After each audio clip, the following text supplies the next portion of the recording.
विभिन्न स्थानमा रहेका शिव मन्दिर भ्रमण तथा दर्शन गर्ने क्रममा आज पनि हामी एउटा विशेष स्थानमा आइपुगेका छौँ। काठमाडौँ महानगरपालिकादेखि लगभग 265 किलोमिटर पश्चिमतर्फ स्थित लुम्बिनी प्रदेशको सिद्धार्थ नगरपालिका अन्तर्गत भैरवा भन्ने सुन्दर सहरमा आज हामी आइपुगेका छौँ। विशेष गरेर नेपाल र भारतको बोर्डरमा स्थित भैरवा सहरको आफ्नै एउटा महत्त्व रहेको छ। हामीले जानकारी प्राप्त गरे अनुसार यस मन्दिर परिसरमा भारत तथा नेपालका विभिन्न स्थानबाट लाखौँ पर्यटकहरू आउने खबर प्राप्त गरे पश्चात आज हामी यहाँहरूलाई यो मन्दिरको दर्शन गराउन गइरहेका छौँ। साथसाथै यहाँहरूलाई घर बसी बसी यो मन्दिरको दर्शन गराउनेछौँ। आउनुहोस् मसँग भित्र जाउँ।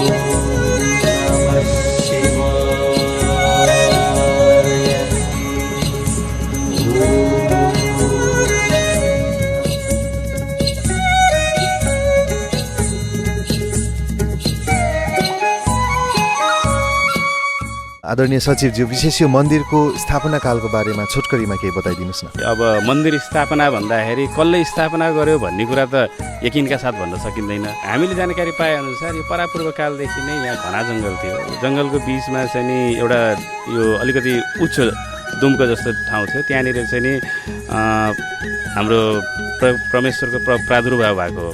त्यहीँनिर उत्खनन गर्दाखेरि भेटिनु भएको हो। भनेपछि त्यसको यकिन समय चाहिँ नि हामीलाई थाहा छैन। त्यो उत्खनन हुँदाखेरि किसानहरूले यो बाटोमा हुने मान्छेहरूले त्यसमा खन्दा खोजखोज गर्दाखेरि एउटा पत्थर देख्नुभयो। त्यो देख्दाखेरि अद्भुत चिज भयो भनेर चाहिँ नि उहाँहरूले चाहिँ त्यसमा पूजा प्रार्थना सुरु गर्नुभयो। अनि त्यहाँबाट यसको स्थापना भएको एउटा किम्वदन्ती छ। त्यो धेरै वर्ष पहिला हो। त्यसको यकिन त अब हाम्रो बाजे परबाजेहरू त्यही सुन्नुभयो, हामीलाई त्यही सुनाउनु भयो, त्यही सुन्दै हामीले पनि त्यही सुनाउँदैछौँ। अब तपाईँहरूलाई पनि त्यही सुनाउँदैछौँ। भनेपछि स्थापना कहिले भएको भन्ने कुरा त्यसै पनि बुझ्छ। त्यसपछि यसको जीर्णोद्धार यहाँनिर चाहिँ नि बर्मेली टोलमा एकजना छत्रबहादुर कटुवाल भन्ने हुनुहुन्थ्यो, वयोवृद्ध व्यक्तित्व। उहाँले नै यसको चाहिँ नि अग्रसरता लिएर जीर्णोद्धार गरेर मन्दिर स्थापना भौतिक पूर्वाधारहरूको संरचना बनाउन त्यहाँबाट सुरु गर्नुभयो। अनि त्यसपछि अहिलेसम्म निरन्तर चलिआएको छ। कुन यस्ता विशेषताहरू यो मन्दिरको रहेका छन् जस कारणले गर्दाखेरि यति आकर्षण भक्तहरूमा उत्पन्न भएको छ? यो मन्दिर सम्भवतः शिव मन्दिर हो। शिव शक्तिका स्वरूप, सृष्टिकर्ता, सर्जक भएको हिसाबले शिवको आस्था हुने सम्पूर्ण हिन्दूहरू जो शिवलाई मान्नुहुन्छ उहाँहरू स्पोन्टेनियसली स्वतस्फूर्त रूपमा हामीले कहीँ यसको चाहिँ प्रसार पनि गर्नु परेको छैन। आस्था अगाध आस्था भएको हुनाले हामीलाई महाशिवरात्रिमा लाखौँको सङ्ख्यामा भक्तजनहरू आइपुग्नुहुन्छ। त्यसपछि श्रावणको सोमबारमा त्यही अनुसारको घुइँचो हुन्छ र हाम्रो तीज महिलाहरूको दिदीबहिनीको महान पर्व तीजमा पनि त्यही अनुसारको भिडभाड हुन्छ। त्यो आस्थाको कारण चाहिँ उहाँ जुन कुराको माग हुन्छ, जुन कुराको चाहिँ मनमा कुण्ठा आकाङ्क्षा जुन निराशा लिएर मान्छे आउँछ, सम्भवतः भोले बाबाले त्यसको परिपूर्ति गरिदिनुहुन्छ होला।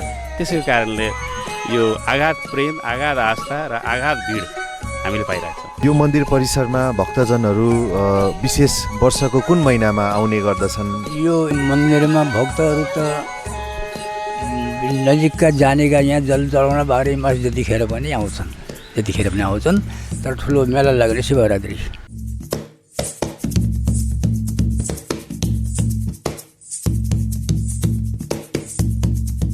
हजुर यो मन्दिर परिसरको मुख्य पुजारीको रूपमा सेवा गर्दै आइरहनु भएको छ। कति वर्षदेखि यहाँले यो सेवा गर्दै आइरहनु भएको छ? 2065 साल भदौदेखि यहाँ सेवा। लगभग 14 वर्षदेखि यो सेवा गर्दै आइरहनु भएको छ। गुरु मन्दिरको खुल्ने र बन्द हुने समय कति रहेको छ? बिहान 5 बजे सधैँ र अनि अलि पछि जस्तो हाम्रो दिन लम्बिँदै जाँदाखेरि त अलिक छिटै पनि खुल्छ। 4:30 बजे खुल्छ, नत्र 5 बजे हो खुल्ने समय। बन्द हुने 11 बजे। र शिव बाबालाई हजुरले पूजाआजा गर्दाखेरि कस्तो विधिहरू अपनाउनुहुन्छ यहाँले? पूजा अर्चना गर्दाखेरि त पञ्चोपचारले विशेष गरेर पूजा गरिन्छ र अनि रुद्राभिषेक पाठ हुन्छ सधैँ। अनि भोगमा चाहिँ यहाँले कस्तो सामग्रीहरूको प्रयोग गर्नुहुन्छ? भोगमा पञ्चमेवाहरू भयो, फलफुलहरू भयो, त्यस्तो पाकेको अन्नहरू चाहिँ मैले भोग लगाएको छैन। गुरु, विशेष हामीले देख्ने गरेका छौँ गाउँ सहरमा त्यस्ता कुनै विशेष समुदायहरू हुन्छन् जसले कुनै पनि शुभ कार्य जस्तै विवाह भयो, व्रतबन्ध भयो, त्यस्तो गर्दाखेरि उहाँहरू मन्दिर परिसरमा नआइकन उहाँहरूले त्यो कार्य नै गर्नुहुन्न। यस क्षेत्रमा पनि त्यस्तो कुनै समुदायहरू या त्यस्तो गतिविधिहरू रहेका छन् यो मन्दिरमा? रहेका छन् यस क्षेत्रमा पनि। जस्तो आफ्नो शुभ कार्यहरूमा, विवाह व्रतबन्धहरूमा पहिला भगवान्को दर्शन गरेर अनि आफ्नो गन्तव्यतिर लाग्ने र मनोकामना पूर्ण हुन्छ भन्ने एउटा विश्वास छ। मनोकामना पुरा भए पश्चात उहाँहरूले कस्तो भेटहरू चढाउने त्यस्तो कुनै यहाँलाई याद छ? धेरै छ। जस्तो कसैले बोले बाबा मेरो यो कार्य सिद्ध होस्, म कपुर बाल्छु, 5 किलो 1 किलो 2 किलो जसको जे जस्तो क्षमता हुन्छ कपुर बालेर हुन्छ कि घन्टी चढाएर हुन्छ कि या त भगवान्लाई कुनै उत्सव भजन कीर्तन गरेर हुन्छ कि कसैले चाहिँ रामायणको पाठ गराएर हुन्छ कि त्यसरी आफ्नो भाकल गर्नुहुन्छ। त्यो पूर्ण भएपछि यहाँ आएर गरेका धेरै गतिविधिहरू छ। शिवलिङमा जल चढाउने प्रथा रहेको छ। मन्दिरको परिसरमा या बाहिर कुनै त्यस्तो जलको स्रोतहरू रहेका छन् जहाँबाट भक्तहरूले जल लिएर आएर चाहिँ यहाँ चढाउने गरेका छन्? हाम्रो पानीको स्रोत 3 ठाउँमा राखिएको छ।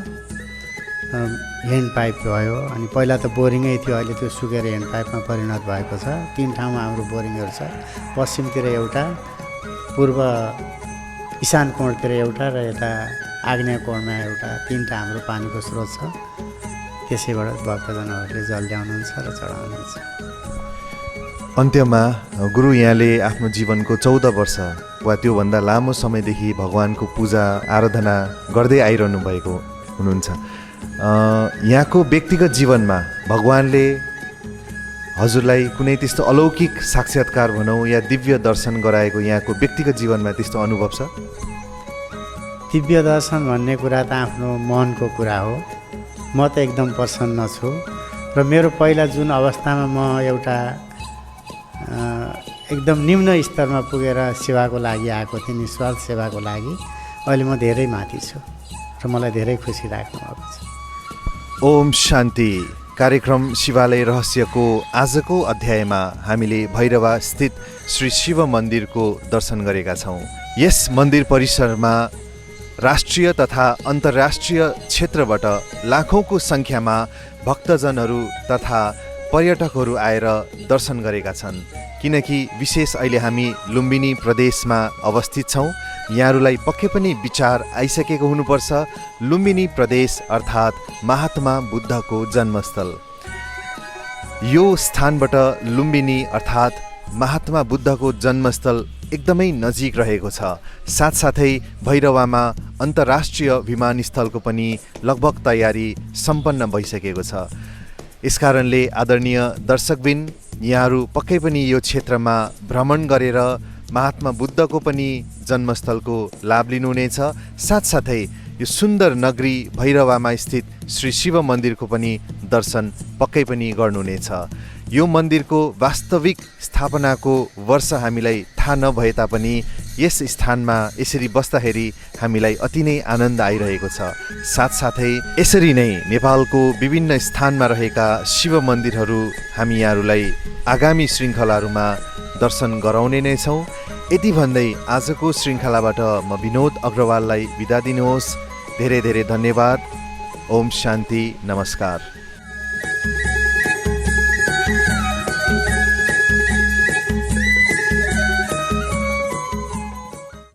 नमस्कार आदरणीय दर्शकबिन, कार्यक्रम शिवालय रहस्यमा यहाँहरूलाई स्वागत छ। विशेषतः नेपालको विभिन्न स्थानमा रहेको शिव मन्दिरहरू भ्रमण तथा दर्शन गर्दै आज पनि हामीले भैरवाको केन्द्रबिन्दु मुटुस्थलमा रहेको शिवालय मन्दिरको दर्शन गरेका छौँ। यति सुन्दर मन्दिर, हुन त मन्दिर सानो थियो तर ऐतिहासिक रूपले एकदमै महत्त्वपूर्ण मन्दिरको रूपमा हामीले यसलाई पाएका छौँ।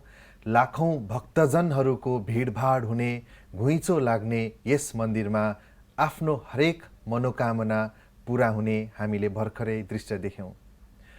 आदरणीय दर्शक महानुभावहरू, एउटा सानो भनाइ याद आइरहेको छ। भनिन्छ, अपने शरीर को इतना नहीं श्रृंगारो, ये तो मिट्टी में मिल जाना है। श्रृंगारना है तो अपनी आत्मा को श्रृंगारो, क्योंकि आत्मा को ही महाकाल के पास जाना है। यही हामी सबैजनाको लक्ष्य उद्देश्य रहेको छ। कसरी भगवानको समीप पुग्ने, कसरी भगवानको धाममा गएर आफ्नो जन्म जन्मको भाग्य प्राप्त गर्ने। यसै सन्दर्भमा कुराकानी गर्नको लागि आज हामी बीच हुनुहुन्छ वरिष्ठ राजयोग प्रशिक्षक आदरणीय शान्ति दिदीज्यू। आउनुहोस् उहाँसँग कुराकानी गरौँ। कार्यक्रम शिवालय रहस्यमा यहाँलाई स्वागत छ। नमस्कार। नमस्कार। ओम शान्ति। ओम शान्ति। दिदी, वर्तमान समयलाई हेर्दाखेरि चारैतिर हाहाकारको समय छ। सुखको त सायद नामो निशान छैन, चारैतिर दुःखै दुःख छ। झन् यो कोरोना कालपछिको दुनियाँ हामीले हेर्दाखेरि त कति धेरै हलचलमा व्यक्तिहरू आएका छन्। अर्कोतिर भनिन्छ परमात्मा कणकणमा हुनुहुन्छ, जता हेऱ्यो त्यतै ईश्वर, जता हेऱ्यो त्यतै प्रभु, सबै प्रभुको लीला हो भनेर भक्तजनहरूले हजारौँ वर्षदेखि गायन गरिरहेका छन्। यदि भगवान सबैतिर हुनुहुन्छ भने फेरि दुःख पनि किन त्यति नै बढिरहेको छ? यसको कारण के होला? अवश्य पनि यहाँले जुन प्रश्न उठाइरहनु भएको छ अत्यन्त गहन प्रश्न छ। आज हामी हेर्छौँ यो संसारमा जताततै दुःख, अशान्ति, अतृप्ति, खिचातानी, यस्तै प्रकारका अनेकौँ यस्ता विकृत रूपहरू बढिरहेका छन्, जसले गर्दा आज हरेक मानवलाई बाँच्न गाह्रो भइरहेको छ, जिउन गाह्रो भइरहेको छ। मान्छे हिँडिरहेको छ, खाइरहेको छ, तर एकदम भय भएको साथमा दिनहुँ यो संसारमा यस्तो भय वातावरण बढ्दै बढ्दै गइरहेको छ। हो, साँच्ची नै आज यो भयको साथसाथै यो भयबाट निस्किनको लागि, यो भय वातावरणबाट बाहिर निस्किनको लागि हरेक मनुष्य आत्माले परमात्मालाई पुकार पनि गरिरहेका छन्। र अर्कोतिर सबैको भावना यही छ कि परमात्मा जताततै व्यापक हुनुहुन्छ। म भित्र पनि भगवान, तपाईभित्र पनि भगवान, ढुङ्गो माटोमा पनि भगवान, कण कणमा, कुकुर बिरालो प्रत्येक यो प्राणीमा पनि भगवान। तर यसो सोचौँ त रियल्ली कि जताततै भगवान भएको भए यो परिस्थिति अवश्य पनि सिर्जना हुने थिएन होला। हो, भावनात्मक हिसाबले हामीले हेर्छौँ भने र हृदय भनेको यस्तो स्थान हो जसलाई नजिकको कुनै पनि व्यक्तिलाई, कुनै पनि चिजलाई, कुनै पनि अस्तित्वलाई राख्नु पर्यो भने त्यो हृदयको स्थान दिइन्छ।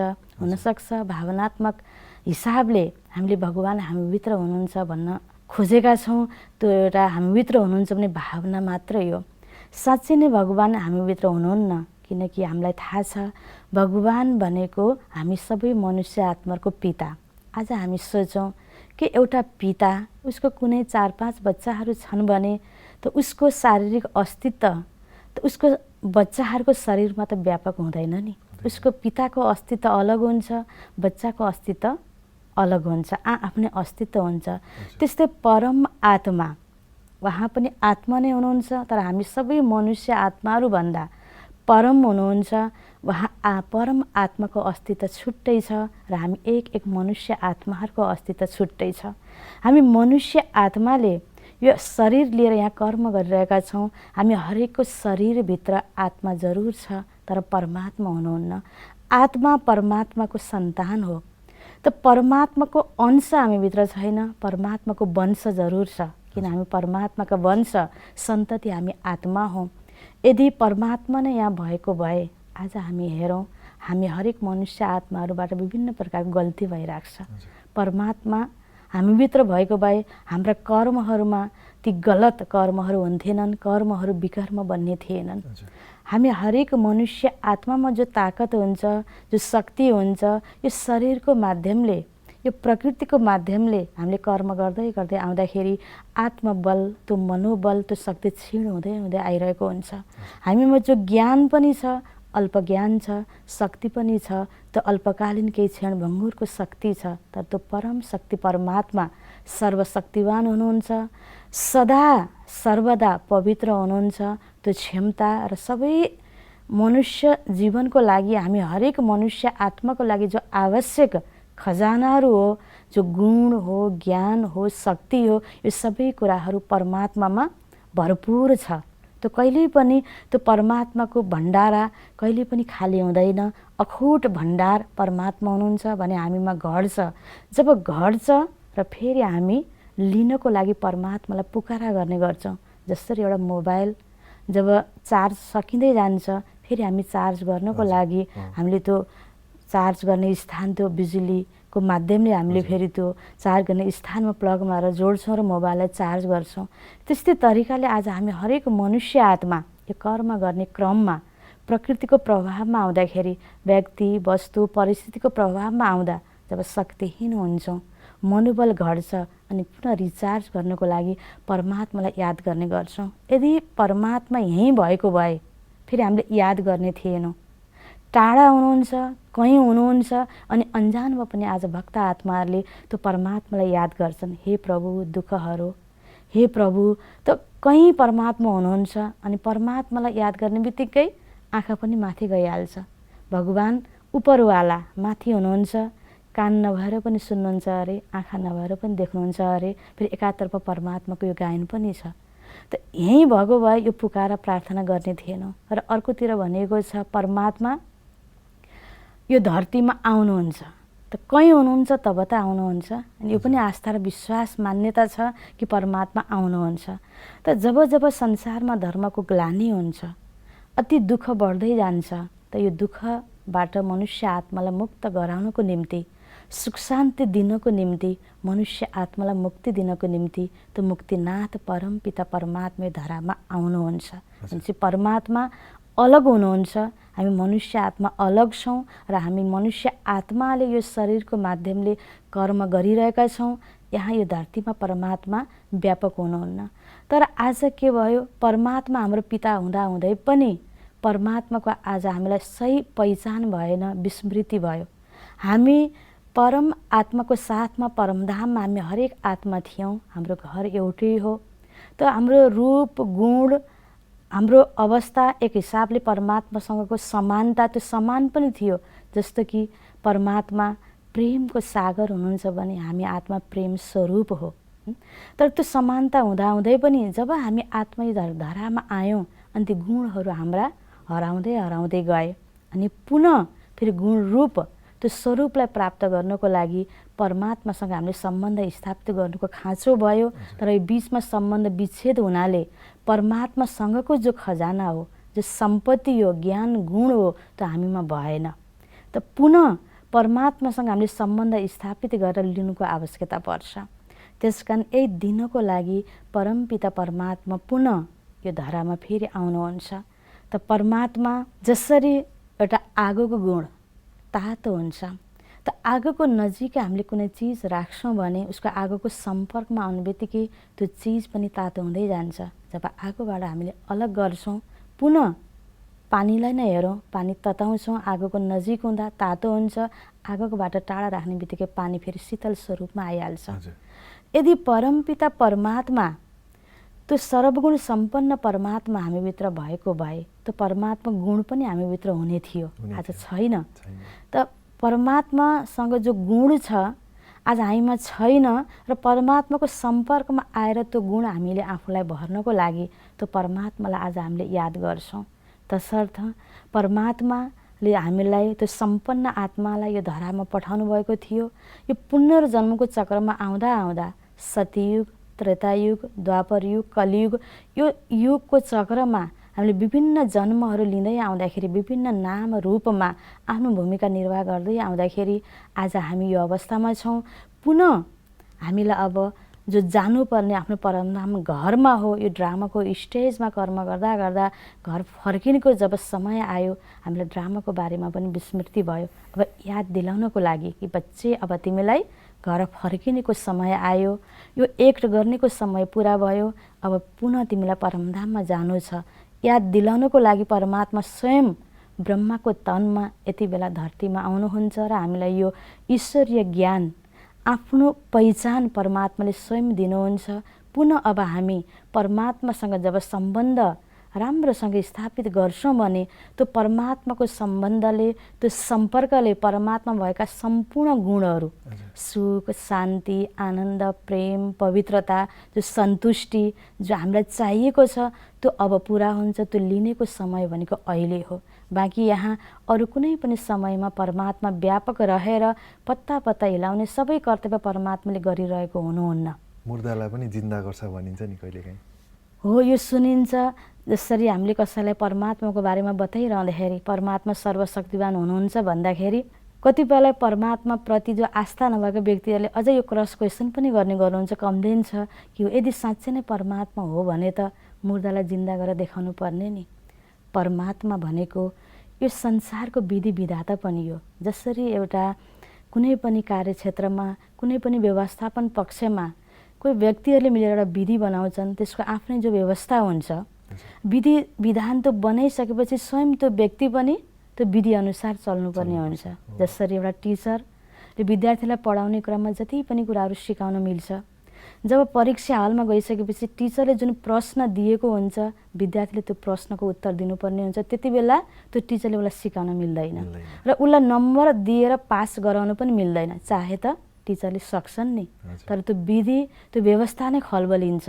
त्यो व्यवस्था, हजुर, त्यो व्यवस्थाको विरुद्ध त्यो टिचरले पनि त्यो कार्य गर्न सक्दैन।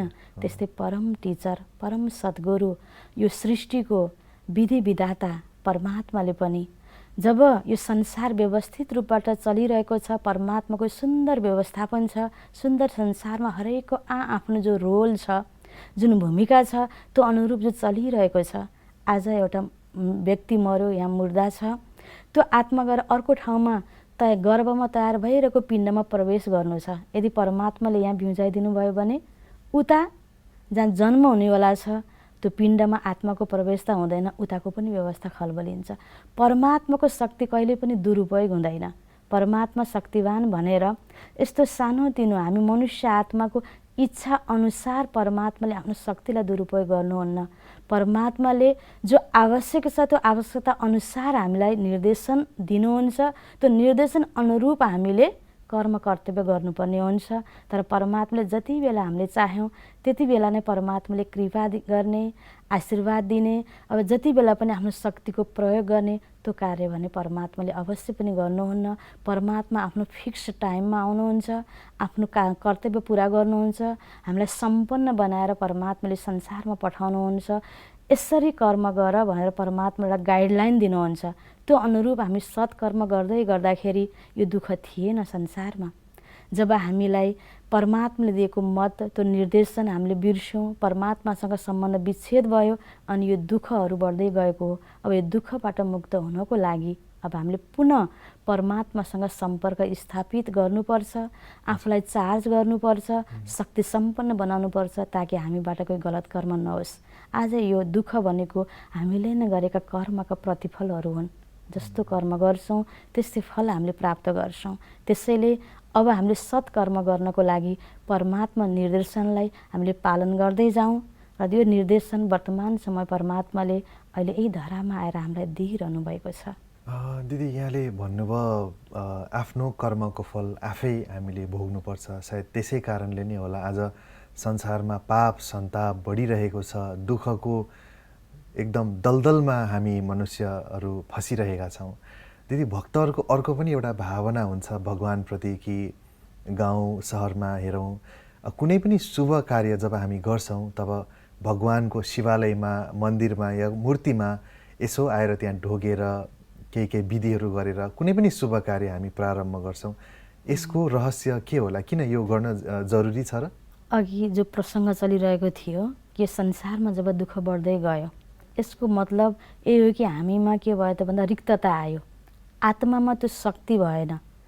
जुन प्रकारको समृद्धि, जुन प्रकारको सुख, जुन प्रकारको तृप्ति हामीलाई चाहिएको थियो, अन्तर आत्माको जो चाहना थियो नि, आज यसो हेऱ्यो भने संसारमा धनको कमी छैन, आफ्नो परिवारजनको कमी छैन, मान पद प्रतिष्ठा बाहिर भौतिक तरिकाले हेऱ्यो भने आज मान्छे सागरमा पनि हैन डुबिरहेको छ, आनन्द लिइरहेको छ, आकाशमा पनि उडिरहेको छ। कुनै पनि चिजको भौतिक पक्षबाट हेऱ्यो भने आज संसारमा केही कमी नहुँदै पनि सुख साधनका सबै चिजहरू हुँदै पनि सुख सुविधाका लागि युज गर्नको लागि विभिन्न साधन हुँदै पनि आज मान्छेले कता कता आफूलाई खालीपनको महसुस गरिरहेको छ र आफूले जुन कर्म गरेर जुन विधिले व्यक्ति अगाडि बढिरहेको छ धन भएर सुख हुन्छ कि या परिवार जन राम्रो भए सुख हुन्छ कि यो साधन मैले घरमा जोडजाम गरेँ भने सुख हुन्छ कि तर त्यो प्रयासबाट पनि आज मान्छेले त्यो सुख सन्तुष्टि हासिल गर्न सकिरहेको छैन। यस्तो अवस्थामा हरेक मनुष्य आत्मालाई त्यो सदाकालको लागि त्यो सन्तुष्टि दिने, त्यो स्वस्थता प्रदान गर्ने, त्यो प्रकारको तृप्ति प्रदान गर्ने त परमपिता परमात्मा नै हुनुहुन्छ। त्यो एउटा भौतिक चिजबाट बाह्य जगतबाट पाउने कुरा होइन, त्यो अन्तर जगतको एउटा फिलिङको कुरा हो।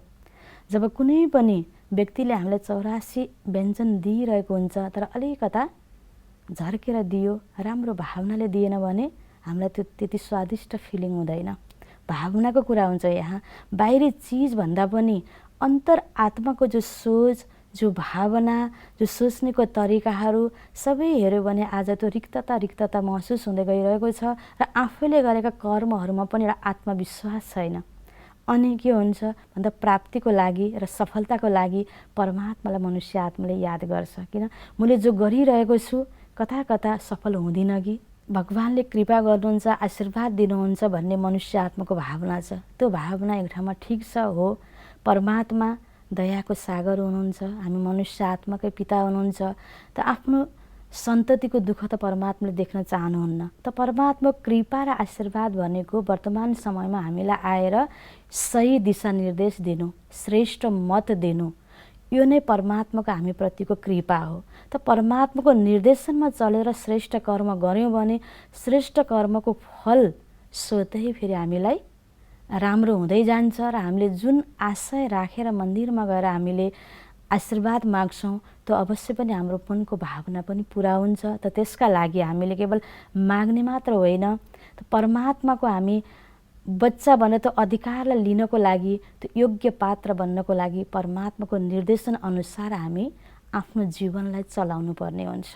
हजुर, अति नै सुन्दर दिदी यहाँले भन्नुभयो। विशेष त परमात्माको यति धेरै गाथाहरू, ज्ञान गुणका कुराहरू यहाँले सुनाउनु भयो। यस्तो लाग्दै थियो कि जसरी बाबा भोला हुनुहुन्छ त्यसै गरेर बच्चाहरू पनि यति भोला छन् कि हरेक कार्य गर्दाखेरि भगवानको दर्शन नलिकन उहाँहरू प्रारम्भै गर्नुहुन्न। तर विशेष गरेर आफ्नो कर्मको जुन शुद्धिकरणको बारेमा यहाँले ज्ञान सुनाउनु भयो। सायद आजदेखि उपरान्त हामी सबैजना त्यसलाई मध्यनजर गरेर आफ्नो हर कार्य सफल बनाउनको लागि ध्यान दिनेछौँ। विशेष त यही सन्देश हामीले प्राप्त गरेका छौँ। आज समय भइसकेको छ। यहाँले आफ्नो अमूल्य समय स्टुडियोमा दिनुभएको छ। यहाँलाई धेरै धेरै धन्यवाद छ। नमस्कार। धन्यवाद। ओम शान्ति। ओम शान्ति। आदरणीय दर्शकबिन, विशेष गरेर भैरवामा आज हामी केन्द्रित थियौँ। केन्द्रित हुँदै पनि भैरवाको सहरमा भइरहौँ जस्तो लागिरहेको थियो। यति सुन्दर मन्दिर, यति धेरै ज्ञान गुणका कुराहरू र आध्यात्मिक चिन्तनले ओतप्रोत भएर हाम्रो मन मस्तिष्क प्रसन्न भइरहेको अवस्था छ।